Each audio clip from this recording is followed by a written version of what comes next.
Hi ನಮಸ್ಕಾರ ಸ್ನೇಹಿತರೆ, ನಾನು ತೇಜು. ನಾಗರ ಪಂಚಮಿ ನಾಡಿಗೆ ಬಂದಾಗ ಕುಕ್ಕೆಯ ಕ್ಷೇತ್ರದಲ್ಲಿ ಬಲು ಸಂಭ್ರಮ ಅಂತ ಹೇಳಿದಾಗೆ ಇವತ್ತು ಸ್ಪೆಷಲ್ ಆಗಿ ನಾಗರ ಪಂಚಮಿಯ ಒಂದು ವಿಶೇಷತೆ ಬಗ್ಗೆ ನಾವು ಮಾತಾಡ್ತಿದ್ವಿ. ನನ್ನ ಜೊತೆ ಸಾಧಕರು ಸನಾತನ ಸಂಸ್ಥೆಯ ಧನಂಜಯ ಬಾಳೆಹತ್ತಿ ಅವರು ಕೂಡ ಇದ್ದಾರೆ. ಅಣ್ಣ, ಕಾರ್ಯಕ್ರಮಕ್ಕೆ ಸ್ವಾಗತ. ನಮಸ್ಕಾರ.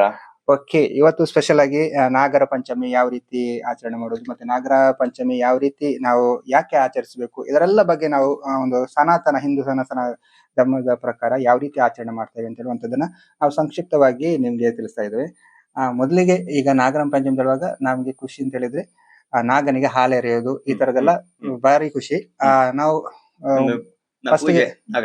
ನಾವು ಫಸ್ಟ್ ಏನಂತ ಹೇಳ್ತಾ ಹೇಳಿದ್ರೆ ಇವತ್ತು ಅರೆ ಭಾಷೆಯಲ್ಲಿ ಮಾಡ್ತಾ ಇದ್ದೆ. ಇದೊಂದು ಅರೆ ಭಾಷೆ ಪಾಡ್ಕಾಸ್ಟ್ ಅಂತ ಹೇಳ್ಬೋದು. ಕನ್ನಡ ಕ್ಲಿಯರ್ ಗೊತ್ತಿರೋರಿಗೆ ಅರೆ ಭಾಷೆ ಅಂತ ಹೇಳಿದ್ರೆ ಸ್ವಲ್ಪ ನಿಮಗೆ ತುಳು ಕನ್ನಡ ಹೀಗೆ ಮಿಕ್ಸ್ ಅಂತ ಆಗ್ಬೋದು. ಬಟ್ ಇದು ಅರೆ ಭಾಷೆ ಕನ್ನಡದಲ್ಲಿ ನಾವು ಇವತ್ತು ಮಾತಾಡ್ತಿದ್ವಿ. ಓಕೆ, ನಾಗರ ಪಂಚಮಿ ಅಂತ ಅದನ್ನು ಖುಷಿಯೇ ಬೇರೆ. ಈ ಕಡೆ ಹಳ್ಳಿ ಭಾಗಲೆಲ್ಲ ನಾಗರ ಪಂಚಮಿ ಅಂತ ಹೇಳಿದ್ರೆ ಒಂದು ತೋಟಕ್ಕೆ ಹೋಗಿ ನಾಗನ ಕಟ್ಟೆಕಲ್ಲೆಲ್ಲ ಹೋಗಿ ಕ್ಲೀನ್ ಮಾಡಿಬಾರ್ದು. ಇದೆಲ್ಲ ನಾವು ಈಗ ಹಳ್ಳಿ ಪ್ರದೇಶದಲ್ಲೆಲ್ಲ ಸಾಕಷ್ಟು ನಾವು ಗಮನಿಸಬಹುದು. ಹಾಗಾಗಿ ನಾಗರ ಪಂಚಮಿ ಪ್ರಕಾರ ನೀವು ಫಸ್ಟಿಗೆ ಏನ್ ಹೇಳ್ರಿ ಅಂತ ಅಂದ್ರೆ, ನಾಗರ ಪಂಚಮಿ ಅಂತ ಹೇಳ್ರೆ ನಮಗೆ ಸಣ್ಣ ಕ್ಲಾಸಲ್ಲಿ ಒಂದು ಪದ್ಯ ಇತ್ತು. ನಾಗರ ಪಂಚಮಿ ನಾಡಿಗೆ ದೊಡ್ಡದು, ನಾರಿಯರೆಲ್ಲರೂ ನಲಿದಾರು ಅಂತ. ಓಕೆ, ಅಂದ್ರೆ ಇದು ಹಬ್ಬ ನಮಗೆ. ಹೌದೌದು. ನಾಗರ ಪಂಚಮಿ ಅಂತ ಹೇಳುವಂತದ್ದು ಒಂದು ನಾಗಗಳಿಗೆ ಮತ್ತು ನಾಗೇನು ಒಂದು ಹಬ್ಬ ಅಂತ ಹೇಳಿ. ಅಲ್ಲ, ಅಂದ್ರೆ ಜನಮೇಜ ರಾಜ ಅಂತ ಹೇಳುವಂತ ಪರೀಕ್ಷಿತ್ ರಾಜನ ಮಗ ಅವ ಸರ್ಪ ಯಜ್ಞ ಮಾಡ್ತಾ ಇತ್ತು. ಅಂದ್ರೆ ಸರ್ಪಗಳ ಕೊಲ್ಲುವಂತ ಯಜ್ಞ. ಯಾರು? ಜನಮೇಜಯ ರಾಜ ಅಲ್ಲ, ಅಂದ್ರೆ ಪರೀಕ್ಷಿತ್ ರಾಜನ ಮಗ. ಅವ ಸರ್ಪಯಜ್ಞ ಮಾಡ್ತಾ ಇತ್ತು. ಆ ಸರ್ಪಯಜ್ಞನ ನಿಲ್ಲಿಸಿಕೆ ಆಸ್ತಿಕ ಅಂತ ಹೇಳುವಂತ ಒಬ್ಬ ಋಷಿ ಬಾತು. ಆಸ್ತಿಕ ಋಷಿ ಅಲ್ಲ? ಆ ಆಸ್ತಿಕ ಋಷಿ ಸರ್ಪಯಜ್ಞವನ್ನು ನಿಲ್ಲಿಸಿದ ದಿನ ಶ್ರಾವಣ ಶುಕ್ಲ ಪಂಚಮಿ. ಅಂದ್ರೆ ಆಸ್ತಿಕ ಋಷಿ ಬಂದು ಬಾಗಲ್ ನಿಲ್ತದೆ. ನಿಲ್ಲಿಕ್ಕೆ ಹಾಕನ ಜನಮೇಜಯ ರಾಜ ಕೇಳ್ದೆ. ಅಂದ್ರೆ ಹಿಂದಿನ ಕಾಲದ ಋಷಿ ಮುನಿಗಳಿಗೆ ಬಹಳ ಬೆಲೆ ಇತ್ತಲ್ಲ. ಆಗ ಬನ್ನಿ, ನೀವು ಏನಾಕು ನಿಮ್ಮ ಇಷ್ಟಾರ್ಥ ಏನು ಉಂಟು ಅದನ್ನ ನೆರವೇರಿಸಿ ಅಂತ ಹೇಳ್ತದೆ. ಆಸ್ತಿಕ ಋಷಿಗೆ ಬೇಕಾದ್ದೇ ಅಷ್ಟೇ. ಹೌದಲ್ಲ, ಅವಂಗೆ ಸರ್ಪಯಜ್ಞನ ನಿಲ್ಲಿಸುವಂತ ಒಂದು ಇದಿತ್ತು. ಸರ್ಪಯಜ್ಞ ನಿಲ್ಸಿಕೆ ಅಂತ. ಅಂದ್ರೆ ಸರ್ಪಯಜ್ಞ ಅಂತ ಹೇಳಿದ್ರೆ ಅಂದ್ರೆ ಅದರಲ್ಲಿ ಸರ್ಪಗೆಲ್ಲ ಬಂದು ನಾಶ ಆದವೆ ಬಿದ್ದು ಆ ಯಜ್ಞಲಿ. ಆ ಸರ್ಪನ ಹೆಸರು ಹೇಳಿ ಕರೆಯಕು, ಆಗ ಯಜ್ಞಕ್ಕೆ ಬಂದು ಅದು ಬಿದ್ದದೆ. ಅಂದ್ರೆ ಈಗ ಸರ್ಪಗಳ ಕೊಲ್ಲುದು. ಇಡೀ ಸರ್ಪ ಸಂಕುಲನೇ ನಾಶ ಮಾಡುವಂತ ಒಂದು ಯಜ್ಞ. ಯಾರಿಗಿದ್ದது ಅದು ಮೈನಿಗೆ? ಅದು ಜನಮೇಜಯರಾಜ ಮಾಡುದು. ಅದರ ಮುಂದೆ ಮತ್ತೆ ನಾನು ಮಾತಾಡ್ನೆ. ಹಂಗೆ ಅದರ ನಿಲ್ಲಿಸಿದಂತ ದಿನ ಅದು ಶ್ರಾವಣ ಶುಕ್ಲ ಪಂಚಮಿ. ಅಂದ್ರೆ ತಾರೀಕು 29 ನಾಡ್ದು ಮಂಗಳವಾರ ಬಂದದೆ. 2025 ಮಂಗಳವಾರ ಇದೇ 29ಕ್ಕೆ ಬಂದದೆ ಮಂಗಳವಾರ. ಅಂದರೆ ಇದು ಎಂದರೆ ಸಾತ್ವಿಕತೆಯನ್ನು ಗ್ರಹಿಸುವ ಕಾಲ ಅಂತ. ಅಂದ್ರೆ ಈ ವಾತಾವರಣದಲ್ಲಿ ಸತ್ವ, ರಜ, ತಮ ಈ 3 ಗುಣ ಇದ್ದಾರೆ. ಅದರಲ್ಲಿ ಈ ನಾಗರ ಪಂಚಮಿಯಂದು ಸಾತ್ವಿಕತೆಯನ್ನು ನಾವು ಪಡೆದುಕೊಳ್ಳುವಂತ ಕಾಲ ಅಂತ ಹೇಳಿ, ಸಾತ್ವಿಕತೆಯನ್ನು ಪಡೆದುಕೊಳ್ಳುವ ಕಾಲ ನಾಗರ ಪಂಚಮಿ ಅಂತ ಹೇಳಿ. ಹಂಗೆ ಯಾಕಂದ್ರೆ ನಾವು ಅಂದು ನಾಗನ ಪೂಜೆ ಮಾಡೋಕೆ. ಯಾಕೆಂತ ಹೇಳಿದ್ರೆ ಪ್ರತಿಯೊಂದು ದೇವತೆಗೊಂದು ದಿನ ಅಂತ ಹೇಳಿಟ್ಟು ಅಂದು ನಾವೊಂದು ವಿಡಿಯೋ ಮಾಡಿದ ಗಣೇಶ ಚೌತಿ. ಆ ಗಣೇಶಂಗೊಂದು ದಿನ, ಶಿವರಾತ್ರಿ ಶಿವಂಗೊಂದು ದಿನ. ಹಾಗೆ ನಾಗರ ಪಂಚಮಿ ನಾಗಂಗೆ ಒಂದು ದಿನ. ಅಂದ್ರೆ ಈಗ ಈ ಪ್ರತಿಯೊಂದು ದೇವರು ಒಂದು ತತ್ವದ ರೂಪದಲ್ಲಿ ಇದ್ದಾರೆ. ಈ ನಾಗನು ಕೂಡ ತತ್ವದ ರೂಪ ಇದ್ದು ಆ ದಿನ ನಾಗನ ತತ್ವ ಭೂಮಿಗೆ ಬಂದದೆ. ಆಗ ನಾವ್ ನಾಗನ ಪೂಜನೆ ಮಾಡ್ರೆ ನಾವು ಹೆಚ್ಚಿ ಪ್ರಯೋಜನ ಆದೆ ಅಂತ ಹೇಳಿ. ಅಂದ್ರೆ ನಮ್ಮ ಶರೀರಲ್ಲಿ ಪಂಚಪ್ರಾಣ ಉಂಟು. ಯಾವ್ದು? ಸಮಾನ, ಪ್ರಾಣ, ಉದಾನ, ಅಪಾನ ಮತ್ತು ವ್ಯಾನ ಅಂತ 4 ಪಂಚಪ್ರಾಣಗಳು. ಈ ಪಂಚಪ್ರಾಣ ಅಂತ ಹೇಳಿದ್ರೆ ಹೆಂಗೆ ಬೈಕಿಗೆ ಪೆಟ್ರೋಲ್ ಉಂಟ ಎನರ್ಜಿ, ಅದೇ ನಾವ್ಗೆ ಪಂಚಪ್ರಾಣ ಅಂತ ಹೇಳುವಂತ ಎನರ್ಜಿ. ಅದು ಅದರ ಹೆಚ್ಚಿಸುವಂತ ಒಂದು ಶಕ್ತಿ ಇರುವಂತದ್ದು ನಾಗ ದೇವತೆಗೆ. ಯಾಕಂದ್ರೆ ಪಂಚನಾಗ, ಪಂಚಪ್ರಾಣವನ್ನು ಪಂಚನಾಗ ಅಂತೇಳಿ ಹೇಳ್ಬೇಕು. ಹಂಗ ಸರ್ಪಗಳ ಜನ್ಮ ಹೆಂಗಾತು ಅಂತ ಹೇಳಿ ಅದು ಬಾರಿ ರೋಚಕ. ಅದೇ ಕೇಳಕ್ ಇದ್ದದ್ದು. ಈಗ ನಾಗರ ಪಂಚಮಿ ನಮ್ಗೆ ನಾರ್ಮಲ್ ಆಗಿ ಗೊತ್ತಿತ್ತು. ನಾಗರ ಪಂಚಮಿ ಹೇಳಿದ್ರೆ ಪೂಜೆ ಮಾಡುದು, ನಾಗನಿಗೆ ಹಾಲೆದು, ಇದೆಲ್ಲ ಸರ್ವೇ ಸಾಮಾನ್ಯ. ಬಟ್ ನಾವ್ ಇಲ್ಲಿ ತಿಳ್ಕೊಂಡ್ ಈಗ ಸರ್ಪಗಳ ಜನನ ಯಾವ ಉತ್ಪತ್ತಿ ಹೆಂಗಾತು, ಅದು ಎಲ್ಲಿಂದ ಪ್ರಾರಂಭ ಆತು ಅಂತ ಹೇಳಿ. ಅಂದ್ರೆ ಸರ್ಪಗಳ ಜನ್ಮ ಹೆಂಗಾತು ಅಂತ ಹೇಳಿ, ಈ ಕಶ್ಯಪ ಬ್ರಹ್ಮನಿಗೆ 2 ಜನ ಪತ್ನಿಯರು ಅಲ್ಲ 13 ಜನ ಪತ್ನಿಯರು. ಈ 13 ಜನರಲ್ಲಿ 2 ಜನ ಕದ್ರು ಮತ್ತು ವಿನುತ ಅಂತ. ಕಶ್ಯಪ ಬ್ರಹ್ಮನ 13 ಜನ ಪತ್ನಿಯರಲ್ಲಿ ಕದ್ರು ಮತ್ತು ವಿನುತ ಇಬ್ಬರು ಪತ್ನಿಯರಲ್ಲಿ ಕದ್ರು ಸರ್ಪಗಳ ಮಾತೆ, ವಿನುತ ಗರುಡನ ತಾಯಿ. ಹಂಗೆ ಅವು ದಾಯಾದಿ ಮಕ್ಕ, ಗರುಡ ಮತ್ತು ಸರ್ಪ ಅಜನ್ಮ ವೈರಿಗಾದರೂ ಕೂಡ ಅವು ದಾಯಾದಿಗಳ ಮಕ್ಕ. ಇದರದೊಂದು ಸ್ಟೋರಿ ಎಲ್ಲಿ ತಿಳಿದ್ರೆ ಸುಬ್ರಹ್ಮಣ್ಯಲ್ಲಿ ಒಂದು ನೋಡಿ, ಕಾಶಿ ಕಟ್ಟೆ ನೋಡಿ, ಹೌದು ಅಲ್ಲೆಲ್ಲ ಕಣಕ್ ಗರುಡದ ಒಂದು ಮೇಲೆ ಹಾರ್ತರುವಂತ ಒಂದು ಹೌದೌದು. ಮೂರ್ತಿ ಇದೆ, ಕೆಳಗಡೆ ಸರ್ಪರಾಜ ಅಂತ. ಹೌದು. ಅದು ನೀವು ಹೇಳ್ಕೊಂಡು ನೆಪಾತ. ಓಕೆ, ಹೇಳಿ. ಹಂಗಾಗಿದ್ದು ಈ ಕದ್ರು ಸರ್ಪಗಳ ಮಾತೆ ಆದ ಕಾರಣ ಅವಳು ಸರ್ಪಗಳ 8 ಕುಲಗಳಿಗೆ ಜನ್ಮ ನೀಡ್ತು. 8 ಕುಲಗಳಿಗೆ ಜನ್ಮ ನೀಡ್ತು. ಅದರಲ್ಲಿ 7 ಕುಲ ಪಾತಾಳಕ್ಕೆ ಹೊತ್ತು, ಭೂಮಿನ ಅಡಿಭಾಗಕ್ಕೆ ಹೊತ್ತು. 1 ಕುಲ ಈ ಭೂಮಿಲಿ ಉಳ್ಕೊಂಡದ್ದು. ಈ 1 ಕುಲ ಭೂಮಿಲಿ ಉಳ್ಕೊಂಡ ಕಾರಣ ಅದರಲ್ಲಿ ಅನೇಕ ಸರ್ಪಾಂಗ ಹುಟ್ಟಿಕೊಂಡು ಮತ್ತೆ ಅದರಲ್ಲಿ ನಾವು ಸರ್ವಶ್ರೇಷ್ಠವಾದಂತ ಅನೇಕ ಸರ್ಪಗಳು ಅನಂತಂ, ವಾಸುಕಿಂ, ಶೇಷಂ, ಪದ್ಮನಾಭಂಚ, ಕಂಬಲಂ, ಧೃತರಾಷ್ಟ್ರಂ, ಸಂಕಪಾಲಂ, ತಕ್ಷಕಂ, ಕಾಲಿಯಂ ಅಂದ್ರೆ 9. ಇದನ್ನು ನವನಾಗಗ ಅಂತ ಹೇಳ್ವೆ. ಎಷ್ಟೋ ನಾಗಗ ಇದ್ದರೂ ಕೂಡ ನಾವು ಪೂಜೆ ಮಾಡುದು ಈ ನವನಾಗನ ಮಾತ್ರ. ಈ ನವನಾಗಗಳ ನಾವು ಪೂಜೆ ಮಾಡುದು. ಉದಾಹರಣೆಗೆ ಈಗ ಈ ನಾಗ ನಮ್ಮ ಶರೀರಲ್ಲೇ ಉಂಟು. ಶರೀರಲ್ಲೇ ಉಂಟು ಅಂದ್ರೆ ಹೆಂಗೆ ಹೇಳ್ರಿ? ಅಂದ್ರೆ ಮೂಲಾಧಾರ ಚಕ್ರದಿಂದ ಹಿಡಿದು ಮೂಲಾಧಾರ, ಸ್ವಾಧಿಷ್ಠಾನ, ಮಣಿಪುರ, ಅನಾಹತ, ವಿಶುದ್ಧ, ಆಜ್ಞಾ, ಸಹಸ್ರಾರ. ಅಂದರೆ ಈ ಮೂಲಾಧಾರ ಚಕ್ರ ಸರ್ಪದ ಬಾಲ, ಸರ್ಪದ ಬೀಲ. ಈ ಮೆದುಳು ನೋಡಿ ಹೆಂಗುಟ್ಟು, ಸರ್ಪದ ಹೆಡೆನ ಹಂಗೆ ಉಂಟು.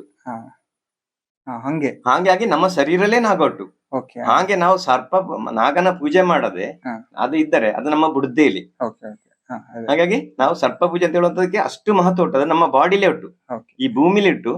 ಇದು ಪ್ರಕೃತಿ, ಇದನ್ನು ಪ್ರಕೃತಿ. ಅಲ್ಲಿನೂ ಉಂಟು, ನಮ್ಮ ದೇಹ ಇಲ್ಲಿ ಉಂಟು.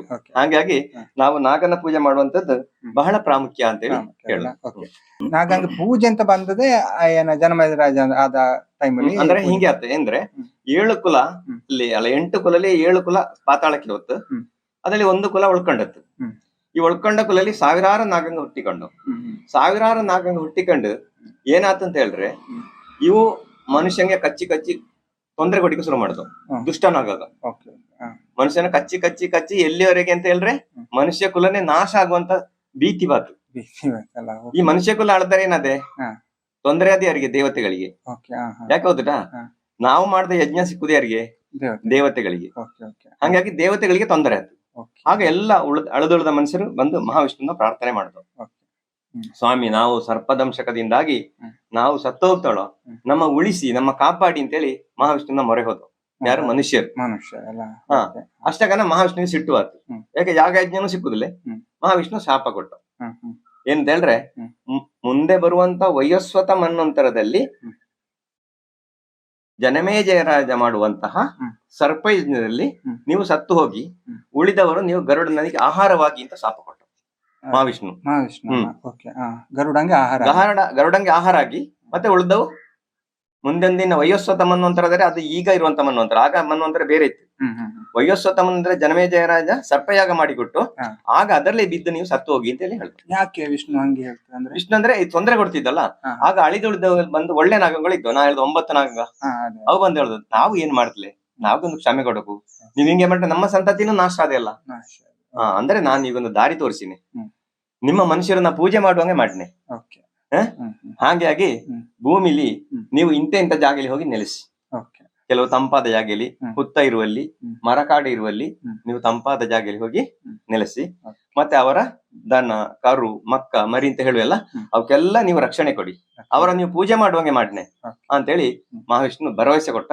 ಅದೇ ಇಂದಿನ ನಾಗವನ. ಹಾಗಾಗಿ ಮಹಾವಿಷ್ಣುನ ಒಂದು ಭರವಸೆಯಿಂದಾಗಿ ನಾವು ಇಲ್ಲಿ ನಾಗ ಪೂಜೆ ಮಾಡುವಂತ ಒಂದು ಪ್ರಕ್ರಿಯೆ ಅಲ್ಲಿಂದ ಆರಂಭ ಆಯ್ತು. ಮಹಾವಿಷ್ಣುನ ಭರವಸೆ ಅಂದ್ರೆ ಉಳಿದ ನಾಗಗೆಲ್ಲ ನೋಡಿ ಪರಸ್ಪರ ಗರುಡ ಮತ್ತು ಸರ್ಪ ವೈರತ್ವ ಆಯ್ತು. ಆದ್ರೆ ಈ ನವನಾಗಗಳಿಗೆ ಗರುಡ ತೊಂದರೆ ಮಾಡಲಿ. ನೋಡಿ ಮಹಾವಿಷ್ಣುನೊಟ್ಟಿಗೆ ಮಹಾವಿಷ್ಣುನ ವಾಹನ ಗರುಡ, ಮಹಾವಿಷ್ಣು ಮಲಗುದು ಆದಿಶೇಷನ ಮೇಲೆ. ಅವಕ್ಕೆ ವೈರತ್ವ ಇಲ್ಲಿ. ಅವು ಇಬ್ಬರು ಭಕ್ತರು. ಸುಬ್ರಹ್ಮಣ್ಯ ನೊಟ್ಟಿಗೆ ನವಿಲುಟ್ಟು, ನವಿಲಿನ ಕಾಲು ಬಿಡಲಿ ವಾಸುಕಿ ಉಂಟು. ಅವಕ್ಕೆ ವೈರತ್ವ ಇಲ್ಲ. ಅವು ಇಬ್ಬರು ಭಕ್ತರು. ಆಕ್ಚುಲಿ ನಾ ತಿಳ್ಕೊಂಡೆ, ನಾ 2 ದೇವರ ಕಾಯಿಲೆ ವಿಷ್ಣು ಮತ್ತು ಶಿವನೊಟ್ಟಿಗೆ ನಾಗ ಇರುದು ಅಂತ. ಬಟ್ ಈಗ ನೋಡಿದ್ರೆ ಸುಬ್ರಹ್ಮಣ್ಯನ ವಾಹನ ನವಿಲಲ್ಲಿ ಕೂಡ ನವಿಲಿನೊಟ್ಟಿಗೆ ನಾಗ ಉಂಟು. ನೀವು ಸುಬ್ರಹ್ಮಣ್ಯನ ಫಟಾನೊಟ್ಟಿಗೆ ಗೊತ್ತಾಯ್ತು ಅದರಲ್ಲಿ. ಅಂದ್ರೆ ಎಂತಂದ ಹೇಳ್ರೆ ನಾಗ ಅಂತ ಹೇಳುವಂತದ್ದು ಅದು ಗಂಡು ದೇವರೊಟ್ಟಿಗೆ ಮಾತ್ರ ಇರುದು, ದೇವಿನೊಟ್ಟಿಗೆ ನಾಗ ಇಲ್ಲೇ.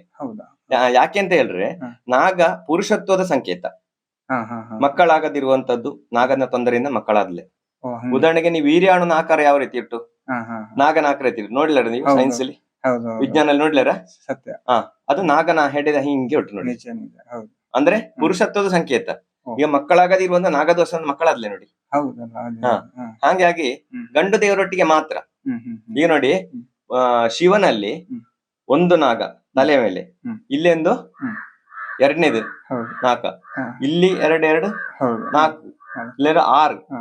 ಸೊಂಟಲಿಂದ 7, ಹಾ. ಇಲ್ಲಿ ತೊಡೆ ಮೇಲೆ 2 9. ಓಕೆ ಅಂದ್ರೆ ಜೀವಂತ ನಾಗಗಳು ಶಿವನ ಶರೀರದ ಮೇಲೆ ಹರಿದಾಡ್ತಾ ಉಂಟು. ಹೌದು. ನಮ್ಮಲ್ಲಿ ನಾಗ ಸುಪ್ತಾವಸ್ಥೆಯಲ್ಲಿ ಉಂಟು.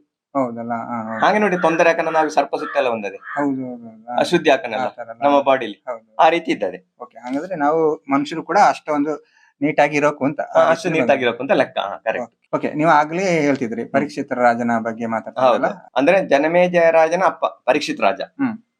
ಅಂದ್ರೆ ಪಾಂಡವರ ಮೊಮ್ಮಗ ಮೊಮ್ಮಗ. ಪರೀಕ್ಷಿತ್ ರಾಜ. ಹಾ. ಅವ ಕಲಿಯುಗ ಆರಂಭ ಆಗ್ಬಿಟ್ಟು, ಹ್ಮ್. ಕಲಿಯುಗದ 2ನೇ ರಾಜ ಏನೋ ಯಾರು ಪರೀಕ್ಷಿತ್ ರಾಜ. ಹ್ಮ್. ಆ ಸಂದರ್ಭದಲ್ಲಿ ರಾಜರಿಗೆಲ್ಲ ಒಂದು ಮರಳಿದ್ದೆ ನೋಡಿ, ಹ್ಮ್. ಕಾಡ್ಗೆ ಹೋಗುವಂತದ್ದು. ಹೌದೌದು ಇವಂಗೊಂದು ಕಾಡಿಗೆ ಹೋಗೋ ಹುಚ್ಚಿ. ಓಕೆ ಹಂಗೆ ಇವ ಕಾಡಿಗೆ ತನ್ನ ಸೇವಕರ ಕರ್ಕೊಂಡು ಕಾಡಿಗೆ ಹೋದ್ದು. ಹ್ಮ್. ಕಾಡಿಗೆ ಹೋಗಿ ಅಕ್ಕನ ಹ್ಮ್. ಇವ ಒಂದು ಜಿಂಕೆನ ಒಂದು ಸಾರಂಗನ ಬೆರೆಸಿಕೊಂಡು ಹೋಗಿ ಹೋಗಿ ಹೋಗಿ ಇವಾಗ ದಾರಿ ತಪ್ಪಿ ಹೊತ್ತು ಯಾರಿಗೆ ಪರೀಕ್ಷಿತ ಪರೀಕ್ಷಿತ್ ರಾಜಂಗೆ ಓಕೆ ದಾರಿ ತಪ್ಪಿ ಹೋಗಾಕನ ಅಲ್ಲಿ ಒಂದು ಋಷ್ಯಾಶ್ರಮ ಸಿಕ್ಕಿತ್ತು. ಹ್ಮ್. ಋಷ್ಯಾಶ್ರಮ ಸಿಕ್ಕಾಕನ ಇವಾಗ ಭಯಂಕರ ಬಾಯಾರಿಕೆ ಕುಡಿಯಕ್ಕೆ ಎಲ್ಲ ಆಗುಟ್ಟು. ಹ್ಮ್. ಕಲಿನ ಪ್ರಭಾವ ಅಂತೇಳಿ ಹೇಳಕ್. ಓಕೆ ಹಂಗೆ ಇವ ಯಾರಲ್ಲಿ ನಂಗೆ ಕುಡಿಯಕಾದೆ ಏನಾರು ಕೊಡಿ ಹಂಗೆ ಹಿಂಗೆ ಅಂತೇಳಿ ಹೇಳ್ತು. ಹಾ, ಯಾರು ಸುದ್ದಿ ಇಲ್ಲ. ಓಕೆ ಲಾಸ್ಟ್ಗೆ ಆಶ್ರಮ ಅಲ್ಲ, ಹ್ಮ್. ಅದ್ರ ಒಳಗೆ ಹೊತ್ತು ಹಾ. ಒಳಗೆ ಹೋಗೋಣ ಅಲ್ಲಿ ಒಂದು ಋಷಿ ಹ್ಮ್. ಗಾಢ ಧ್ಯಾನಲ್ಲಿ ತಲ್ಲಿನಾಗ್ಬಿಟ್ಟು. ಓಕೆ ಎಲ್ಲಿ ಕಾಡಲಿ ಕಾಡಲ್ಲಿ ಇರುವಂತ ಆ ಆಶ್ರಮ. ಇದರಲ್ಲಿ ಹಾ. ಆಶ್ರಮದಲ್ಲಿ ಋಷಿಗಳ ಇವ ಕಾಡಿಗೆ ಹೋದ್. ಹಾ, ಓಕೆ ಇವ ಜಿಂಕೆನ ಹರ್ಕೊಂಡಾಗ ಸಿಕ್ಕಿತ್ಲ ಅವಂಗೆ. ಸಿಕ್ಕಿತ್ಲಾ? ಓಕೆ. ಅದಲ್ಲೇ ಕುಡಿಯಕಾಗ್ತದೆ ಅವ ಅಲ್ಲಿಗೆ ಗೊತ್ತು. ಓಕೆ ಹಾ. ಇವ ಗಾಢ ಧ್ಯಾನಲ್ಲಿ ತಲ್ಲಿನಾಗಿ ಕೂದ್ಬಿಟ್ಟು ಹ್ಮ್. ಅಲ್ಲಿಂದ ಕರ್ದವ್ರು ಇವ ಎದ್ದುರ್ದಿಲ್ಲ, ಅಷ್ಟು ಧ್ಯಾನಲ್ಲಿ ಅವ ತಲ್ಲಿನಾಗಿ ಹೊರಟು. ಓಕೆ ಇವಾಗ ಏನೋ ಒಂದು ಕಲಿನ ಪ್ರಭಾವಂತಾಗಿ ಏನೋ ಬುದ್ಧಿಗೆ ಒಂದು ಕೆಟ್ಟ ಇದು ಬಂತು. ಹ್ಮ್. ಏನ್ ಮಾಡ್ತಾರೆ, ಪಕ್ಕಲಿಂದ ಹಾವು ಸತ್ತು ಇದ್ಕೊಂಡಿತ್ತು. ಹ್ಮ್. ಅದ್ರ ತೆಗ್ದು ಇವನ ಕುತ್ತಿಗೆಗೆ ಓಕೆ ಹಾ. ಮಾಲೆ ಹಾಕಿತ್ತು. ಹಾ. ಮಾಲೆ ಹಾಕಿ ಅವ ಹೊರಟೋದು. ಯಾರು ಋಷಿ ಋಷಿ ಅಲ್ಲ, ಪರಿಷಿದ್ ರಾಜ. ಯಾರಿಗೆ ಋಷಿಗೆ ಋಷಿನ ಗಂಟಲಿಗೆ ಅವ ಕರ್ದು ಎದ್ದತ್ಲೆಲ್ಲ, ಹಾ ಓ ಓ, ಆ ರೀತಿ ಹಾ. ಸರಿ ಅದಕ್ಕೆ ಅವನ ಗಂಟಲಿಗೆ ಹಾ. ಮಾಲೆ ಹಾಕಿದ್ದು. ಹಾ. ಅವ ಹೊರಟೋತ್. ಯಾರು ಪರೀಕ್ಷಿತ ರಾಜ? ಪರಿಷಿದ್ ರಾಜ ಹೊರಟೋತ್. ಓಕೆ ಅವಂಗೆ ಶೃಂಗಿ ಅಂತ ಹೇಳಿ ಒಬ್ಬ ಮಗ ಉಂಟು. ಯಾರಿಗೆ? ಹಾ. ಈ ಇದು ಋಷಿಗೆ. ಋಷಿ ಹಾ. ಶಮೀಕ್ ಅಂತ ಹೇಳೋದ್ರೆ ಋಷಿನ ಹೆಸರು. ಹಾ. ಅವನ ಮಗನ ಹೆಸರು ಶೃಂಗೀತ. ಹ್ಮ್. ಅವ ಅನುಷ್ಠಾನ ಮಾಡಿಕೆ ಹಳ್ಳಕ್ಕೆ ಹೋಗ್ಬಿಟ್ಟು ಓಕೆ ಸಂಧ್ಯಾ ವಂದನೆ ಮಾಡಿಕೆ ಹಾ ಓಕೆ ಬಾಕಿ ಯಾಕನ ಆಶ್ರಮದಲ್ಲಿ ಅಪ್ಪನ ಕುತ್ತಿಯಲ್ಲಿ ಸತ್ತ ಹಾವು ಉಂಟು. ಓ ಅದು ಸತ್ತ ಹಾವು? ಸತ್ತ ಹಾವು, ಜೀವ ಇದ್ದಲ್ಲ, ಸತ್ತ ಹಾವು. ಓಕೆ ಓಕೆ ಹಾ ಹಾಗೆ ಹಾ. ಅಷ್ಟಕ್ಕನ ಇವಂಗೆ ಅವ ಭಯಂಕರ ಮುಂಗೋಪಿ, ಹಿಂದೆ ಮುಂದೆ ಆಲೋಚನೆ ಮಾಡಿಕಿಲ್ಲ, ಓಕೆ ತೆಗ್ದು ಶಾಪ ಕೊಟ್ಟದ್ದು. ಹಾ. ಇನ್ನು 8 ದಿನದೊಳಗೆ ಹಾ. ನನ್ನ ಅಪ್ಪನ ಕುತ್ತಿಗೆಗೆ ಹಾ. ಯಾರು ಸತ್ತ ಹಾವನ್ನ ಮಾಲೆನ ಹಾಕಿಟ್ಟೋ ಹಾ. ಅವಂಗೆ ತಕ್ಷಕ ಕಚ್ಚಿ ಸಾಯಲಿ ಅಂತ ಓಕೆ ಹಾ ಹಂಗೆ ಶಾಪ ಕೊಟ್ಟರು. ಶಾಪ ಕೊಟ್ಟು. ಅಷ್ಟಕ್ಕನ ಋಷಿಗೆ ಎಚ್ಚರಿಕೆ ಆಯ್ತು. ಹಾ ಹಾ ಹಾ ಓಕೆ ಋಷಿಗೆ ಎಚ್ಚರಿಕೆ ಆಯ್ತು. ಓಕೆ ಎಚ್ಚರಿಕೆ ಆಗಿ ಶೃಂಗಿಗೆ ಸರಿ ಬೈದದೆ. ಹ್ಮ್. ನೋಡು, ನೀ ಶಾಪ ಕೊಟ್ಟದ್ದು ಶಾಪ ಅಂತ ನಡ್ದದೆ, ಋಷಿ ಶಾಪ ಸುಳ್ಳಾದ್ಲಿ. ಹೌದು. ಆದ್ರೆ ನಮ್ಮ ರಕ್ಷಕರು ಯಾರು? ಹಾ. ಬ್ರಹ್ಮಚರ್ಯ, ಗೃಹಸ್ಥ, ವಾನಪ್ರಸ್ಥ, ಸನ್ಯಾಸ, ಓಕೆ. ಈ 4 ಆಶ್ರಮಕ್ಕೆ ಹ್ಮ್. ರಕ್ಷಣೆ ಕೊಡುದು ಗೃಹಸ್ಥಾಶ್ರಮದವು ನಾವು. ಓಕೆ ಓಕೆ ಹಾ ಗೃಹಸ್ಥಾಶ್ರಮ ನಾವು ರಕ್ಷಣೆ ಕೊಡುದು. ಓಕೆ ಹಂಗಾಗಿ ರಾಜಂಗೆ ನೀ ಶಾಪ ಕೊಟ್ಟು ಅವ ಸತ್ತರೆ ಹ್ಮ್. ನಮ್ಮ ಋಷಿಮುನಿಗಳಲ್ಲಿ ರಾಕ್ಷಸರು ತಿಂದೋ ಓ ಹಾ ರಕ್ಷಣೆ ಇಲ್ಲ ನಾವ್ಗೆ. ಓಕೆ ಹಂಗೆ ನೀ ಹೆಂಗು ಶಾಪ ಹೆಂಗು ಸತ್ಯ ಅದೇ. ಹ್ಮ್. ನೀ ಒಂದ್ ಸಂಗತಿ ಮಾಡು, ಹ್ಮ್. ನೀ ಸೀದಾ ಹೋಗಿ ಅವಂಗೆ ಗೊತ್ತಿಲ್ಲ, ಅವ್ನ ಪಾಪ ಹೋಗ್ಬಿಟ್ಟಲ್ಲ, ಪರೀಕ್ಷಿತ ಅವಂಗೆ ಶಾಪ ಕೊಟ್ಟದ್ದು ಗೊತ್ತಿಲ್ಲ. ಹೌದು ಹೌದು ಹಾ ಅವ ಹೋಗಿ ನೀ ಅವಂಗೆ ಒಂದು ಹೇಳಿಬಿಡು, ಅವೇನಾರು ಬದುಕುವಂತ ಆಲೋಚನೆ ಇದ್ದರೆ ಹ್ಮ್. ಮಾಡಲಿ ಅಂತ ಹೇಳಿ ಅವ ಹೇಳಿದೆ. ಓಕೆ ಹಂಗೆ ಹೇಳಿದ್ದು ಅವ ಹೋಗಿ ಪರಿಷತ್ ಹೇಳ್ತಾನೆ, ನಾನು ನಿಂಗೆ ಶಾಪ ಕೊಟ್ಟಾಳೆ, ನೀ ಹಿಂಗೆ ಮಾಡುದು ಹ್ಮ್. ಅಂತೇಳಿ, ನೀ ಏನಾರು ಬದುಕುವಂತ ಯೋಚನೆ ಇದ್ರೆ ಮಾಡ್ತೇಳಿ. ಹ್ಮ್. ಆಗ ಗುರು ಶಿಷ್ಯ ಮಹತ್ವ ಬಹಳ ದೊಡ್ಡದಾಗಿ ನಡೀತಾ ಇತ್ತಲ್ಲ ಆಗನಗಳಲ್ಲಿ. ಹಾ ಓಕೆ ಅವನ ಗುರುಗ ಹಾ. ಶುಕಮುನಿ, ಹಾ ಶುಕಮುನಿಗಳಲ್ಲಿ ಹೋತು. ಓಕೆ ಹೋಗಿ ಗುರುಗಳೇ ಹಿಂಗೆ ನಂಗೊಂದು ಶಾಪ ಸಿಕ್ಕಿಟ್ಟು, ಹಾ. ಏನು ಮಾಡುದು ಅಂತೇಳಿ. ಹಾ. ನೀ 7 ದಿನ ಕಾಲ ಹ್ಮ್. ಅಹೋರಾತ್ರಿ, ಹ್ಮ್. ಅಂದ್ರೆ ಹ್ಮ್. ರೆಸ್ಟ್ ಇಲ್ಲೇ, ಓಕೆ ರಾತ್ರಿ ಹಗಲು ಹಾ. 24 ಗಂಟೆನು ನೀ ಭಾಗವತನ ನಾನು ನಿಂಗೆ ಬೋಧನೆ ಮಾಡಿನೆ ಅಂತೇಳಿ ಹೇಳ್ತು. ಹ್ಮ್. ಹಂಗೆ ಬೋಧನೆ ಮಾಡಿನೆ ಅಂತ ಹೇಳಿ ಹ್ಮ್. ಇಷ್ಟು ಟೈಮ್ 7 ದಿನಗಳ ಕಾಲ ಹಾ. ಅವಂಗೆ ಇದರ ಬೋಧನೆ ಮಾಡ್ತೀವಿ. ಓಕೆ ಅಷ್ಟಕ್ಕ ನಾವು ಸಂಪೂರ್ಣ ರಿಲೀಫ್. ಯಾರು ಪರೀಕ್ಷಿತ? ಪರೀಕ್ಷಿತ ರಾಜ ಅಂದ್ರೆ ಹಾ. ಇನ್ನು ನಂಗೆ ತಕ್ಷಣ ಕಚ್ಚಿರು ನಂಗೆ ಹೆದರಿಕಿಲ್ಲ ಅಂತ, ಓಕೆ ಅಂದ್ರೆ ಅವಂಗೆ ಮೋಕ್ಷ ಸಿಕ್ಕಿ ಆತ ಜೀವಂತ. ಹಾ ಓಕೆ ಅದೇ ಹಂಗೆ ಆತು. ಹ್ಮ್. ಇತ್ತ ಏನಾಯ್ತು ಅಂತ ಹೇಳಿದ್ರೆ, ಹ್ಮ್. ಈ ಪರೀಕ್ಷೆ ನಂಗೆ ಹ್ಮ್. ಹಾವು ಕಚ್ಚುವಂತ ಸುದ್ದಿ ಇಡೀ ಹಬ್ಬಿತ್ತು. ಹಾ ಓಕೆ ಹ್ಮ್. ರಾಜಂಗೆ ಹಾವು ಹಾಪಿತ್ತು. ಕಚ್ಚಿದ ಅಂತ ಹಾ ಈ ತಕ್ಷಕ್ಕೆ ನಂಗೆ ಪ್ರೇರಣೆ ಆಯ್ತು. ಓಕೆ ಯಾರು ಶಾಪ ಕೊಟ್ಟಾಕನ ಅದಕ್ಕೆ ಗೊತ್ತದೆ ಗಡ, ಹಾ. ಯಾರಿಗೆ ಸರ್ಪಗಳಿಗೆ. ಹಾ. ಇವಂಗೆ ಗೊತ್ತಾತು ಹಾ. ತಕ್ಷಕಂಗೆ ಇವ ಋಷಿ ಸಾಪು ಕೊಟ್ಬಿಟ್ಟು ನಾ ಈಗ ಅವಂಗೆ ಕಚ್ಚಕೋತ ಹಾ. ಅವ ಸೀದಾ ಮಾರು ವೇಷ ಧರಿಸಿ ಬಾತು ಯಾರು ತಕ್ಷಕ? ತಕ್ಷಕ ಹಾ. ಬಂದಾಕನ ದಾರಿಲಬ್ಬ ಕಾಶ್ಯಪ ಅಂತ ಹೇಳುವಂತ ಬ್ರಾಹ್ಮಣ ಸಿಕ್ಕಿತ್ತು. ಹಾ. ಓಕೆ. ನೀ ಎಲ್ಲಿಗೆ ಅಂತ ಕೇಳ್ತದೆ. ಹ್ಮ್. ನಾ ಇದು ಹಸ್ತಿನಾಪುರಕ್ಕೆ ಹೊರಟದು. ಹ್ಮ್. ಪಾಂಡವರ ಮೊಮ್ಮಗಲ ಹಸ್ತಿನಾಪುರ ಪಾಂಡವರ ರಾಜ್ಯ ಅಲ್ಲ. ಹೌದು. ನಾ ಹಸ್ತಿನಾಪುರಕ್ಕೆ ಹೊರಟದು. ಹ್ಮ್. ಹಂಗಾಕನ ಅಲ್ಲಿ ಪರೀಕ್ಷಿತ್ ರಾಜಂಗೆ ಹ್ಮ್. ತಕ್ಷಕ ಇನ್ನು ನಾಳೆ ಒಳಗೆ ಕಚ್ಚಿ ಸತ್ತದೆ. ಹ್ಮ್. ನಾ ಈಗ ಬೇಗ ಹೋಗಿ ಕಚ್ಚಿರೆ ನಾ ಅವನ ಬದುಕಿಸಿನಿ, ಹ್ಮ್. ಅಷ್ಟು ನಂಗೆ ತಾಕತ್ತುಂಟು ಅಂತ ಹೇಳ್ತು. ಹ್ಮ್. ಆಗ ಮಾರು ವೇಷದಲ್ಲಿ ಇದ್ದಂತಹ ಹ್ಮ್. ತಕ್ಷಕ ಹೇಳ್ತು, ನಾನೇ ತಕ್ಷಕ. ಹೌದಾ? ಹ್ಮ್. ಹಾ. ನೋಡ ನಿನ್ನ ಇದು ಮಂತ್ರಶಕ್ತಿ ನನಗೆ ಪರೀಕ್ಷೆ ಮಾಡಕ್ ಹೇಳಿ ಹ್ಮ್. ಒಂದು ದೈಗೆ ಕಚ್ಚಿನಿ ಅಂತ ಹೇಳ್ತು, Okay. ಒಂದು ಗಿಡಕ್ಕೆ. ಹಾ. ತಕ್ಷಕ ಕಚ್ಚಕನ ಸಂಪೂರ್ಣ ಭಸ್ಮ ಆಗಿ ಬಿತ್ತು, ಸಿಡ್ಲು ಹೊಡೆದಂಗೆ. ಓಕೆ. ಹಾ. ಅಷ್ಟಕನ ಇವ ಏನ್ ಮಾಡ್ತ, ಹ್ಮ್. ಮಂತ್ರದ ಇದು ಅಭಿಮಂತ್ರಿ ಮಾಡಿ ಅದಕ್ಕೆ ಪ್ರೋಕ್ಷಣೆ ಮಾಡುತ್ತೆ. ಯಾರು? ಕಾಶ್ಯಪ ಋಷಿ ಹಾ. ಅಲ್ಲ, ಕಾಶ್ಯಪ ಇದು ಬ್ರಾಹ್ಮಣ. ಬ್ರಾಹ್ಮಣ. ಹೌದು. ಹಾ. ಪುನಃ ಹಂಗೆ ಹಸಿರಾಗಿ ನಳನಳಿಸಿತು ಗಿಡ. ಹಾ. ಆಗ ತಕ್ಷಕಾತಿ ಇವನೊಟ್ಟಿಗೆ ನನ್ನ ಆಟ ನಡೆಯಲ್ಲಿ, Okay. ಇವನ್ನ ರಾಜನ ಕೊಂದರೆ ಹಾ. ಹಾ. ವಾಪಸ್ ಬದುಕಿಸಿದೆಲ್ಲ. ಹಾ, ಹೌದು. ಓಕೆ. ಹಂಗಾಗಿ ಹಾ. ನಿಂಗೆ ಎಂತ ಬೇಕು ಅಂತ ಹೇಳ್ತು. ಹಾ. ಅಲ್ಲ, ನಾ ಈಗ ರಾಜನಲ್ಲಿಗೆ ಹೋಗಿ ರಾಜನ ಬದುಕಿಸಿರೆ ಹ್ಮ್. ನಂಗೆ ಬೇಕಾದಷ್ಟು ದ್ರವ್ಯ, ಹಾ. ಹಣ, ದುಡ್ಡು ಕೊಟ್ಟದೆ. ಹಾ. ಅದ್ರ ಡಬ್ಬಲ್ ನಾ ಕೊಟ್ಟನೆ. ಯಾಕಂದ್ರೆ ಸರ್ಪಗಳ ಒಟ್ಟಿಗೆ ನಿಧಿ ಉಂಟಲ್ಲ, ಹಾ, ಹೌದು. ಅದೇನು ಮಣಿ ಅಂತ ಹಾ, ಹೇಳೋದು. ಎಲ್ಲ ಉಂಟಲ್ಲ. ಹಾ, ಈ ಅದರ ನಾ ಕೊಟ್ಟನೆ ಅಂತ ಅಂತೇಳಿ ಅವನಿಗೆ ಬೇಕಾದಷ್ಟು ಕೊಟ್ಟು ಅಲ್ಲಿಂದಲೇ ಕಳ್ಸಿತ್ತು. ಓಕೆ. ಹಾ. ಹಂಗೆ ಇಲ್ಲಿ ಪರೀಕ್ಷಿತ್ ರಾಜನು ಸಾಯಕ್ಕೆ ರೆಡಿ ಆಯ್ತು. ಓಕೆ. ಆದ್ರೆ ಮತ್ತೊಂದು ಪ್ಲಾನ್ ಮಾಡ್ತಾವ. ಹ್ಮ್. ಏನಂತಾರೆ, ಹ್ಮ್. ಸಮುದ್ರದ ಮಧ್ಯದಲ್ಲಿ ಒಂದೇ ಕಂಬ ಇರುವಂತಹ ಒಂದು ಮನೆನ ನಿರ್ಮಾಣ ಮಾಡಿ ಹ್ಮ್. ಅದರಲ್ಲಿ ಯಾರಿಗೇನು ಪ್ರವೇಶ ಮಾಡಿಕೆ ಬಿಡದೆ ಹ್ಮ್. ಅಲ್ಲಿ ಕೇವಲ ಋಷಿಮುನಿಗಳಿಗೆ ಮಾತ್ರ ಪ್ರವೇಶ ಮಾಡುತ್ತೆ. ಓಕೆ. ಹಾ. ಈಗ ತಕ್ಷಕಂಗೆ ಕಚ್ಚಿ ಸಾಯಿಸೋಕು ಹೌದು. ಏನ್ ಮಾಡುದು, ಶಾಪನಕ್ಕೆ ಏನಾದ್ರೂ ಮಾಡ್ಲೇಬೇಕು. ಏನಾದ್ರೆ ಮಾಡಿ ಹಾಕೊಳಕಲ್ಲ. ಹೌದಾ? ಅಷ್ಟನ್ನ ಯಾರೋ ಒಬ್ಬ ಹಣ್ಣು ಮರಿಕೊಂಡು ಬತ್ತು. ಹ್ಮ್. ಹ್ಮ್. ಹ್ಮ್. ಓಕೆ. ಹಣ್ಣು ಮರಿಕೊಂಡು ಬತ್ತು. ಹ್ಮ್. ಹಣ್ಣು ಮರಿಕೊಂಡು ಬಂದಾಕನ ಪರಿಶಿಷ್ಟ ಹಣ್ಣೆಲ್ಲ ತೆಗೆದು ಎಲ್ಲ ಋಷಿಗಳಿಗೆ ಒಂದೊಂದು ಕೊಟ್ಟದ್ದು. ಹ್ಮ್. ಈ ಒಂದು ಹಣ್ಣು ತಗೊಂಡದ್ದು. ಹ್ಮ್. ಅದ್ರಲ್ಲಿ ಒಂದು ಸಣ್ಣ ಹೊಟ್ಟೆ ಇಟ್ಟು, ಹ್ಮ್. ಇದೆಂತ ಹಿಂಗೆ ಹೊಟ್ಟೆ ಅಂತ ಹೇಳ್ಕೊಂಡು ಅದನ್ನು ಹುಳ ಹೊರಗೆ ಬಂತು. ಹ್ಮ್. ತಕ್ಷಣ ಅದು ತಕ್ಷಕಾಗಿ ಕಚ್ಚಿ ಅವನು ಸಾಯಿಸಿತು, ಯಾರ? ಪರೀಕ್ಷಿತ್ ರಾಜನ. ಹೌದಾ? ಹಾ. ಹಾ. ಓಕೆ. ಹಾ. ಯಾಕೆಂದ್ರೆ ಅವನ ಶಾಪ ಅವಂಗೆಲ್ಲ, ಪರೀಕ್ಷಿತ್ ರಾಜಂಗೆ. ಹೌದು. ಹಾ, ಹೌದು. ಹಾ, ಶಾಪ ಇದ್ದದ್ದು ಪರೀಕ್ಷಿತ್ ರಾಜನಿಗೆ. ತಕ್ಷಕ ಕಚ್ಚಿಗೆ. ತಕ್ಷಕ ಕಚ್ಚಿಗೆ. ಓಕೆ. ಓಕೆ. ಕಚ್ಚಿದ ಅವ ಸತ್ತು. ಓ, ರಾಜ ಹೋತು. ರಾಜ ಸತ್ತದ್ದು, ರಾಜ ಕ್ಲೋಸ್. ಆಮೇಲೆ ಹಾ. ಇದರೆಲ್ಲ ನೋಡ್ತಾ ಇತ್ತು ಹ್ಮ್. ಜನಮೇಜಯ ರಾಜ, ನೋಡ್ತಾ ಇತ್ತು ಅವನ ಮಂಗ. ಓಕೆ. ರಾಜನ ಮಗ. ರಾಜನ ಮಂಗ ಜನಮೇಜಯ ನೋಡ್ತಾ ಇತ್ತು. ಹಾ. ಭಯಂಕರ ಸಿಟ್ಟು ಬಾತು. ಹ್ಮ್. ಧರ್ಮಕ್ಕೆ ನನ್ನ ಅಪ್ಪನ ಕಚ್ಚಿಗೊಂದದಲ್ಲ, ಹ್ಮ್. ಸರ್ಪ ಕುಲನನ್ನೇ ನಾನ್ ನಾಶ ಮಾಡಿನಿ ಅಂತ ಹೇಳಿ ಹಾ. ಸರ್ಪ ಯಜ್ಞನ ಶುರು ಮಾಡುತ್ತೆ. ಓ, ಇದು ನಾವೀಗ ಸ್ಟಾರ್ಟಿಗೆ ಇಲ್ಲಿ ಪಾಯಿಂಟಿಗೆ ಬಂತು. ಓಕೆ. ಸರ್ಪ ಯಜ್ಞನ ಹಾ. ಶುರು ಮಾಡ್ತದೆ. ಓಕೆ. ನೋಡಿ. ನೋಡಿ, ಸರ್ಪಗಳ ಬಿಡುದಿಲ್ಲ. ನನ್ನ ಅಪ್ಪನ ಗೊಂದಳ ನಿಮ್ಮ ಬಿಡುದಿಲ್ಲ ಅಂತ ಹೇಳಿ. ಓಕೆ. ನೋಡಿ, ಆಗ ಎಷ್ಟು ಪವರ್ ಇತ್ತು. ಕಲಿಯುಗ ಬಂದರೂ ಕೂಡ ಹಾ. ಯಾವುದೇ ಸರ್ಪನ ಹೆಸರು ಹೇಳ್ರಿ ಆ ಯಜ್ಞ ಕುಂಡಲಿ ಹಾ. ಅದು ಬಂದು ಬಿತ್ತದೆ. ಓಕೆ.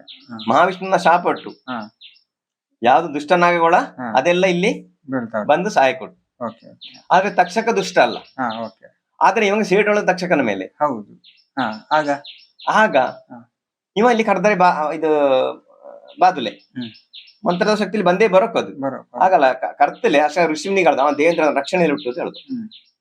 ಓಕೆ. ಅಷ್ಟನ್ನ ಇವ ಭಯಂಕರ ಸಿಟ್ಟಿಲಿ ಹುಟ್ಟಲ್ಲ. ಹ್ಮ್. ಹ್ಮ್. ದೇವೇಂದ್ರ ಸಮೇತ ಅಗ್ನಿಗೊಂಡಕ ಹಾಕಿ ಯಾರು? ಅಷ್ಟು ದೂರ ಇದ್ದರು. ಆ ಯಜ್ಞದ ಶಕ್ತಿ, ಮಂತ್ರದ ಶಕ್ತಿ ಎಷ್ಟು ಅಂತ ಹೇಳಿದ್ರೆ ಹಾ. ಅದು ಅವನ ಹೆಸರಲ್ಲಿ ಕರೆದರೆ ಯಜ್ಞಗೊಂಡಕ್ಕೆ ಬಂದು ಬಿದ್ದು ಭಸ್ಮಾದೆ. ಹೌದು. ಹೌದು. ಹಾ. ಅದೇ ತಕ್ಷಕಂಗೆ ರಕ್ಷಣೆ, ದುಷ್ಟಂಗೆ ರಕ್ಷಣೆ ದುಷ್ಟನೇ. ಓಕೆ. ಹೌದು. ಅವನ ಹ್ಮ್. ಹಾಕಿ ಅಂತ ಹೇಳಿ ಜನಮೇಜಯ ಹೇಳ್ತು. ಅಷ್ಟಕನ ದೇವೇಂದ್ರಗೆ ಹೆದರಿಕೆ ಆತು. ಹ್ಮ್. ನಾ ತಕ್ಷಕನ ಒಟ್ಟಿಗೆ ಹೋಗಿ ನಾನು ಬಿದ್ದರೆ ಹ್ಮ್. ನಾ ಸಾಯುವೆಲ್ಲ ಸಾಯಿಲ್ಲ. ಹೌದು. ಅಂತೇಳಿ ಹ್ಮ್. ದೇವತೆಗಳ ಗುರು ಯಾರು? ಬೃಹಸ್ಪತಿ. ಹಾ. ಓಕೆ. ಇವ ಬೃಹಸ್ಪತಿನ ಹೋಗಿ ಮರದ್ ನಂಗೆ ನೀವೇ ರಕ್ಷಣೆ ಕೊಡೋಕೆ ಗುರುಗಳೇ ಅಂತೇಳಿ. ಹಾ. ಅಷ್ಟಕನ ಇವ ಎಂತ ಮಾಡಿದ್ದಾರೆ, ಆಸ್ತಿಕ ಅಂತ ಹೇಳುವಂತ ಋಷಿನ ಕಳಿಸಿತ್ತು. ಆಸ್ತಿಕ. ಆಗ ನಾ ಹೇಳ್ದೆ ನೋಡಿ, ಹೌದು. ಹೌದು. ಹಾ. ಅದೇ ಆಸ್ತಿಕ ಅಂತ ಹೇಳುವಂತ ಋಷಿನ ಕಳಿಸಿತ್ತು. ಹಾ. ಹೋಗಿ ಸರ್ಪಯಜ್ಞ ನಡೀತಾ ಉಂಟು. ಹ್ಮ್. ನಡೀತಾ ಇರಿಕನ ಹ್ಮ್. ನೀವು ಹೋಗಿ ಬಾಗಿಲು ನಿಂತದ್ದು. ಹ್ಮ್. ಆಗ ಹಿಂದಿನ ಕಾಲದಲ್ಲಿ ಋಷಿಮುನಿಗೆ ಬಹಳ ಗೌರವ ಇರುವಂತ ಕಾಲ ಅಲ್ಲ. ಹ್ಮ್. ಹೌದು. ಕರೆದದ್ದು ಏನಾಕು ನೀಗೆ ಅಂತ ಕೇಳ್ತು. ಏನು ವರ ಬೇಕು, ಇಂತ ಬೇಕು, ನೀವು ಬೇಕಾದ್ರೆ ಕೇಳಿ ಕೊಟ್ಟನೆ ಅಂತ ಹೇಳಿ. ಹ್ಮ್. ನಂಗೆ ಏನು ಬೇಡ, ಆದ್ರೆ ನೀ ಸರ್ಪಯಜ್ಞ ನಿಲ್ಸೋಕು ಅಂತ ಹೇಳ್ತು. ಓಕೆ. ಇಲ್ಲದ್ರೆ ಸರ್ಪಪುರ ನಾಶ ಆದ. ನಾಶ ಆದ ಸರ್ಪಕುಲ, ಇದು ನೀ ಮಾಡುದು ಸರಿಯಲ್ಲ ಅಂತ. ಹಾ. ಅಲ್ಲ, ಹಿಂಗೆ ಆಗುಟ್ಟಲ್ಲ. ಹ್ಮ್. ಆದರೆ ನೋಡು, ಹ್ಮ್. ಜಾತಸ್ಯ ಮರಣ ಧ್ರುವಂ, ಹ್ಮ್. ಹುಟ್ಟಿದವ ಹ್ಮ್. ಸಾಯ್ಲೇಬೇಕು. ಹ್ಮ್. ಈಗ ನಿನ್ನ ಮಗ ಪಟ್ಟಕ್ಕೆ ಬಾಕ ರೆಡಿ ಆಗ್ಬಿಟ್ಟು ನಿಂಗೇನು ವಾನಪ್ರಸ್ಥ ಇನ್ನು. ಹ್ಮ್. ಓಕೆ. ಹಾ. ಹ? ಹಾಗಾಗಿ ತಕ್ಷಕಂದು ಏನೂ ತಪ್ಪಿಲ್ಲ. ಹ್ಮ್. ಸಾಪಂದ ಪ್ರೇರಣೆ ಆಗಿದ್ದ ಅವ ಕಚ್ಚಿದ್. ಓಕೆ. ಹಾ. ಹಂಗಾಗಿದೆ. ಅದರ ಬಗ್ಗೆ ನೀ ಚಿಂತೆ ಮಾಡ್ಬೇಡ, ಅವಂಗೆ ಮೋಕ್ಷ ಸಿಕ್ಕಿ ಆತು. ಇನ್ನು ನೀ ಅದರ ಹ್ಮ್. ಈ ಸಿಂಹಾಸನ ನೀ ಏರಿದ್ ಮಾಡಕ್ಕಷ್ಟೇ ಹೊರತು ಮತ್ತೆ ಇನ್ನು ಅದಕ್ಕೆ ಬೇರೆ ದಾರಿ ಇಲ್ಲ ಅಂತ ಹೇಳಿ. ಅಲ್ಲ ಈ ಯಜ್ಞ ಎಂತಾಯ್ತು? ಯಜ್ಞ ನಿಂತದ ಅಲ್ಲಿಗೆ, ಅಲ್ಲಿ ನಿಂತದ? ಅಲ್ಲ ಅವ ಆಸ್ತಿಕರು ಹೇಳ್ತು ಯಜ್ಞನ ನಿಲ್ಸೋಕು ಅಂತ ಹೇಳ್ತು. ಯಾರ ಹತ್ರ? ಜನಮೇಜಯ ರಾಜನ ಹತ್ರ. ಯಜ್ಞನ ನಿಲ್ಸಿದವ, ಯಾಕಂದ್ರೆ ಮಾತು ಕೊಟ್ಟುಟಲ್ಲ ಋಷಿಗೆ, ನಿಂಗೆ ಬೇಕಾದ್ರೆ ಕೇಳಿ ಅಂತ ಹೇಳ್ರೆ ನಾವು ಬೇಕಾದ್ರೆ ಕೊಡಕ್ಕು ಆಗನ ಕಾಲ ಹಂಗೆ ತಪ್ಪು ಹಂಗಿಲ್ಲ ಮಾತಿಗೆ. ಹಾಗೆ ನಂಗೆ ಏನು ಬೇಡ, ನೀ ಸರ್ಪ ಯಜ್ಞನ ನಿಲ್ಸೋಕು ಅಂತ ಹೇಳುದು ಅಷ್ಟೇ. ಆಗ ಸರ್ಪ ಯಜ್ಞನ ನಿಲ್ಸಿತ್ತು, ಅಲ್ಲಿಗೆಲ್ಲ ಸಮಾಪ್ತಿ ಆಯ್ತು. ನಿಲ್ಸಿದ ಅಲ್ಲಿಂದ ಅಲ್ಲಿಂದ ನೆಕ್ಸ್ಟ್ ಏನಾಗ್ತದೆ ಅಂದ್ರೆ ಕಲಿಯುಗಲ್ಲಿ ನಾವು ಈ ನಾಗಬನ ಉಂಟಲ್ಲ, ಅಲ್ಲಿಂದ ನಾವು ಪೂಜೆ ಮಾಡಿಕೆ ನಾವು ಶುರು ಮಾಡುವಂತದ್ದು. ಈಗ ಯಜ್ಞ ಅಂತೂ ನಿಂತದ್ದು, ಯಜ್ಞ ಅಂತ ಸಾಯುವಂತದ ಕಾರ್ಯ ಇನ್ನಿಲ್ಲ. ಇನ್ನು ಎಂತ ಅಂತ ಹೇಳಿದ್ರೆ ಇನ್ನು ಕಲಿಯುಗಲ್ಲಿ ನಾವು ಸರ್ಪ ಪೂಜೆನೆ ಮಾಡುವಂತದ್ದು ಹಂಗೆ ಬಂದದ್ದು. ಹಂಗೆ ಆಗಿದ್ದು ನಾವು ಈ ಅಲ್ಲಿಂದಲೇ ಸ್ಟಾರ್ಟ್ ಯಜ್ಞ ನಿಂತದ್ದು, ಅಲ್ಲಿಂದಲೇ ಸರ್ಪಗಳ ಪೂಜೆ ಮಾಡಿಕೆ ಸ್ಟಾರ್ಟ್ ಆದ. ಅದು ಶ್ರಾವಣ ಶುಕ್ಲ ಪಂಚಮಿ, ಆ ಯಜ್ಞ ನಿಲ್ಸಿದ ದಿನ. ಅಂದ್ರೆ ನಾಳೆ 29ಕ್ಕೆ ಬಂದಲ್ಲ ಅದೇ. ಅಂದ್ರೆ ಶ್ರಾವಣ ಮಾಸದ ಶುಕ್ಲ ಪಕ್ಷದ ಪಂಚಮಿ ತಿಥಿಯಂದು ನಾಗನಿಗೆ ಹಾಲೆರೆಯುವಂತದ್ದು. ಹಂಗಾಗಿ ನಾವು ಈ ನವನಾಗಗಳ ಮಾತ್ರ ನಾವು ಪೂಜೆ ಮಾಡುವಂತದ್ದು. ಹೌದು, ನವನಾಗಗಳ ಮಾತ್ರ ನಾವು ಪೂಜೆ ಮಾಡುವಂತದ್ದು. ಈಗ ನಾರ್ಮಲ್ ಆಗಿ ನಾಗನಿಗೆ ಹಾಲೆ ಎರೆಯುವಂತ ಕಾರ್ಯಕ್ರಮ. ನಾಗನಿಗೆ ಹಾಲೆ ಎರೆಯೋದ್ರ ಜೊತೆಗೆ ನಾವು ಈಗ ಅರಿಶಿನ ಎಲ್ಲ ಹಾಕೊಂಡ್ವಿ, ಅರಿಶಿನ ಹಾಕ್ವೆ, ಹೂ ಹಾಕ್ವೆ, ಅದ್ರ ಬಗ್ಗೆ ಹೆಂಗ್ ಹೇಳ್ರಿ? ಅಂದ್ರೆ ಏನಂತ ಹೇಳಿದ್ರೆ ಈಗ ಹೆಚ್ಚಿನವಕ್ಕೆ ಡೌಟ್ ಉಂಟು, ನೀವು ಸ್ಪಷ್ಟ ನೀವು ಗೊತ್ತಿದ್ದಕ್ಕೆ ಸಹ ಈ ಮಾತನ್ನೊಂದು ಹೇಳಿ. ನಾಗ ಬೇರೆ, ನಾಗರ ಹಾವು ಬೇರೆ. ನಾಗ ಬೇರೆ, ಸರ್ಪ ಬೇರೆ. ಅದು ಅಂದ್ರೆ ನಾಗ ಬೇರೆ, ನಾವು ಕಣ್ಣಿಗೆ ಕಾಣುವಂತ ನಾಗ ಬೇರೆ, ನಾಗ ಬೇರೆ. ನಾಗ ಬೇರೆ, ನಾಗರ ಹಾವು ಬೇರೆ. ಹೌದು, ನಾಗರ ಹಾವು ಅದು ಬೇರೆ. ನೋಡಿ ಇಲ್ಲಿ ನಾಗ ರ ಹಾವು ಅಂದ್ರೆ ಅದರ ಪ್ರತಿನಿಧಿ ಅದು. ಈಗ ನೀವು ಪಿತೃಪಕ್ಷದಲ್ಲಿ ನೀವು ಪಿಂಡ ಹಾಕಿ ಹಾಕನ ಕಕ್ಕೆ ಬಂದದೆ, ನಮ್ಮ ಪಿತೃಗಳ ಪ್ರತಿನಿಧಿಯಾಗಿ ಬರ್ತದೆ. ಈಗ ನೀವು ನಾಗನ ಕಟ್ಟೆಗೆ ಹೋಗಿ ಅಲ್ಲಿ ಅಶುದ್ಧ ಹಾಕನ ಅದರ ಪ್ರತಿನಿಧಿಯಾಗಿ ನಾಗ ತೋರಿಸುದು ನೀವು. ಈಗ ಹಂಗೆ ಅಂತ ಹೇಳಿದ್ರೆ ಈಗ ನಾಗನೆಲ್ಲವೂ ಹಿಡಿದು ಇದು ಮಾಡುವೆಲ್ಲ, ಕೊಲಿಸುವೆಲ್ಲ. ಅದೇ ನಾ ಹೇಳ್ಕೊಂಡು ಈಗ ಇತ್ತೀಚೆಗೆ ನಾನು ನೋಡ್ಬೇಕ ಸುಮಾರು ವಿಡಿಯೋ ನೀವು ಕೂಡ ಗಮನಿಸಬಹುದು, ನ್ಯೂಸ್ ಗಳಲ್ಲಿ ಜುವ ಇದ್ದ ನಾಗಂಗೆ ಹಾಲು ಎರೆಯೋದು ಇದೆಲ್ಲ ನಾ ಕಂಡ್ಬೇಕು. ಅದು ತಪ್ಪು. ಅಲ್ಲ, ನಾಗ ಹಾಲು ಕುಡಿಯೋದಿಲ್ಲ. ಹೌದು, ಯಾಕೆ ಅಂತ ಹೇಳಿದ್ರೆ ಅಂದು ಮಹಾವಿಷ್ಣು ಹೇಳುದು ನೋಡಿ, ಈಗ ನೀವು ವೈಜ್ಞಾನಿಕವಾಗಿ ಹೇಳುದಿದ್ದಾರೆ ನಾಗ ಶೀತರಕ್ತ ಪ್ರಾಣಿ, ಅದಕ್ಕೆ ತಂಪು ಬೇಕಿ. ಹೌದಾ? ಹಾಗಾಗಿ ನಂದು ಮಹಾವಿಷ್ಣು ಹೇಳುದು ನೀರ್ ಇರುವಲ್ಲಿ, ನಾಗ ಇರುವಲ್ಲಿ, ಇದು ಹುತ್ತ ಇರುವಲ್ಲಿ ನೀವು ನೆಲೆಸಿ ಅಂತ ಹೇಳುದು. ನಾವು ಹಾಲೇರಿದು ಆ ಏರಿಯಾನ ತಂಪು ಮಾಡಿಕೆ. ಬೆಂಡ ತಂಪು, ಹಾಲು ತಂಪು, ಅರಸಿನ ತಂಪು, ಎಲ್ಲನೂ ತಂಪು. ಆದ್ರೆ ಈಗ ಇತ್ತೀಚಿನ ಜನ ಎಂತ ಮಾಡೋದ್ರೆ ಜುವ ಇದ್ದ ನಾಗನೇ ಹಾಲು ಎರೆಯೋದು ಈ ತರ ಎಲ್ಲ ಮಾಡ್ಬೇಕು. ನಾಗಂಗೆ ಹಾಲು ಕೊಡಿ ಅದು ಬೇರೆ, ಬಟ್ ಅದರ ಪೂಜೆ ರೀತಿಲಿ ಅದು ಅಂತ ಹೇಳಿದ್ರೆ ಅದು ಸ್ವಲ್ಪ ನಾವು ಕೂಡ ಅದರ ಬಗ್ಗೆ ಗಮನಿಸಲ್ಲ. ಅಂದ್ರೆ ಪೂಜೆ ಮಾಡೋದು ಈಗ ನೋಡಿ, ನಾಗ ಪ್ರತಿಷ್ಠೆ ಅಂತ ಹೇಳುವೆ, ಆದ್ರೆ ಸರ್ಪ ಪ್ರತಿಷ್ಠೆ ಅಂತ ಹೇಳುದಿಲ್ಲ. ನೀವು ಕೇಳಿದ್ರೆ ಎಲ್ಲರೂ ನಾಗ ಪೂಜೆ ಅಂತ ಹೇಳುವೆ, ಸರ್ಪ ಪೂಜೆ ಅಂತ ಹೇಳುದು ಕಮ್ಮಿ. ಕೆಲವು ಗೊತ್ತಿಲ್ಲದ ಹೇಳುವೆ. ಆದ್ರೆ ನಾಗನೇ 33 ಕೋಟಿ ದೇವರುಗಳು ಈ ಬ್ರಹ್ಮಾಂಡಲ್ಲಿ. ಇದ್ರಲ್ಲಿ ಯಾವ್ದಾದ್ರು ದೇವರು ನಮ್ಮ ಕಣ್ಣಿಗೆ ಕಂಡ ಏನ? ಹಾಗೆ ನಾಗನು ನಮ್ಮ ಕಣ್ಣಿಗೆ ಕಾಂಬದ್ಲೆ. ಹೆಂಗೆ ಪಿತೃಗಳ ಇದರಲ್ಲಿ ಹಾಗೆ ಪ್ರತಿನಿಧಿಯಾಗಿ ಬಂದೇನೋ, ಹಾಗೆ ನಾಗಗಳ ಪ್ರತಿನಿಧಿಯಾಗಿ ಸರ್ಪ ಈಗ ಎಲ್ಲವೂ ತಪ್ಪು ತಿಳ್ಕೊಂಡೆ ಅಂತಂದ್ರೆ ನಮ್ಮ ಪ್ರಪಂಚದಲ್ಲಿ ಕಣ್ಣಿಗೆ ಕಾಣುವ ದೇವರು ಒಂದೇ ಮರ ಇದೆ, ಅದು ನಾಗರ ಹಾವು ಅಂತ.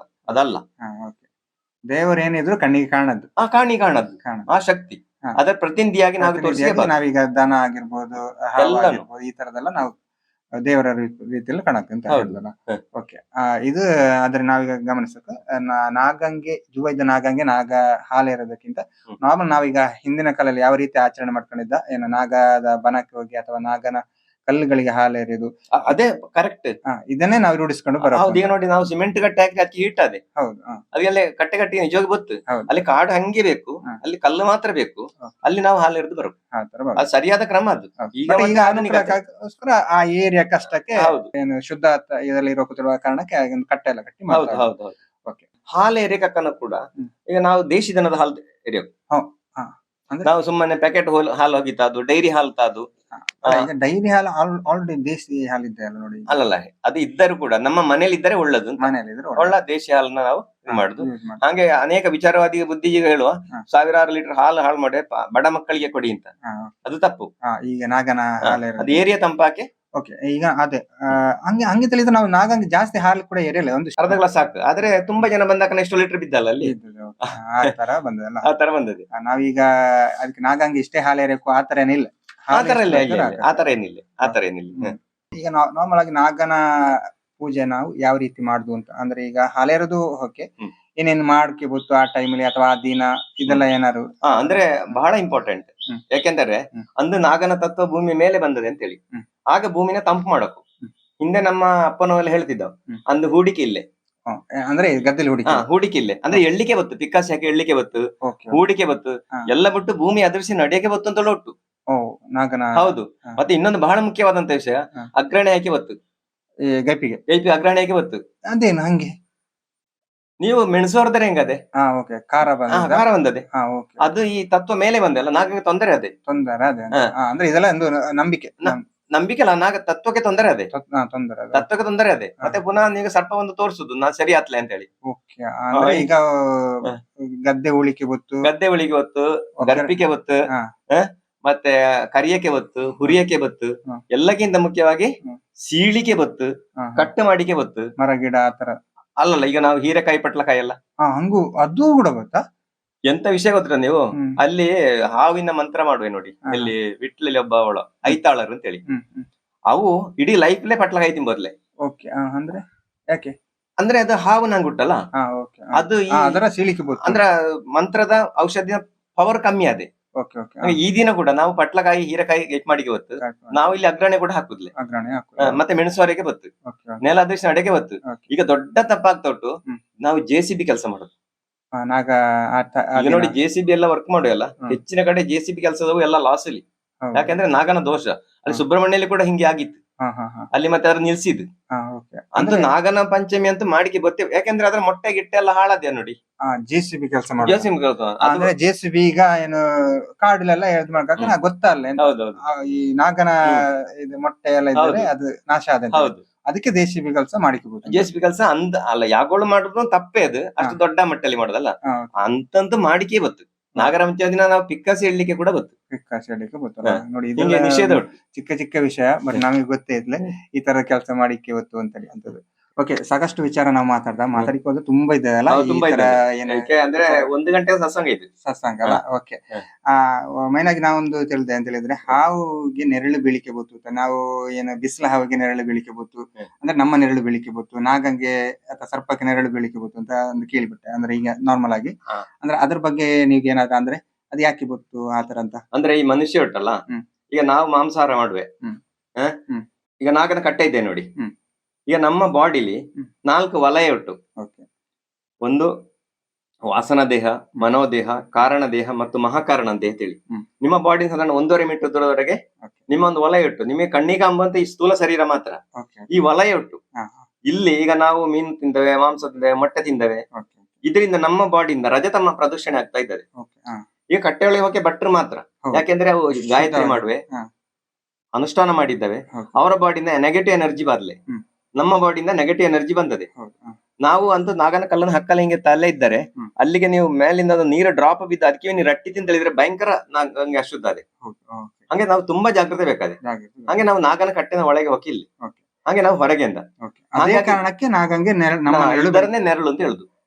ನಮ್ಮ ನೆರಳು ಅದಕ್ಕೆ ಬೀಳಿಕೆ ಬತ್ತು ಇದ್ದರೆ ಅದು ಬಹಳ ಶುದ್ಧದ ಪ್ರಾಣಿ, ಅದಕ್ಕೆ ಅಶುದ್ಧ ಅದು ಬೇಗ, ಯಾಕೆಂದ್ರೆ ಅದು ಭೂಮಿಲಿ ಇರುದಲ್ಲ.